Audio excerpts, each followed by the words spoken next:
Hi guys, isang napakagandang umaga. Happy Sunday po sa lahat.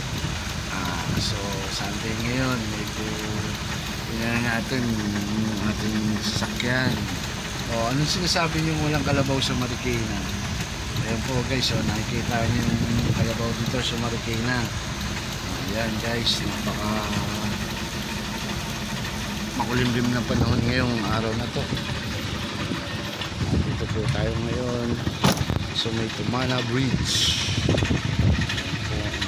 Tumana Bridge at ang aking kaibigang kalabaw mula po sa Marikina. Ano sinasabi niyo walang kalabaw sa Marikina?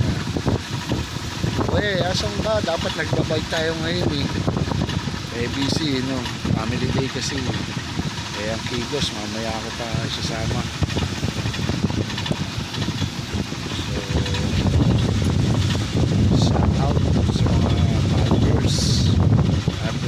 Sa aking kaibigan na si Edwin ng Langit na mayroong realidad floating coat.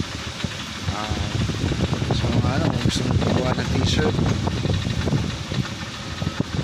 search na lang Edwin ng Langit realidad floating coat. Salamat guys sa inyong panonood. Happy weekend.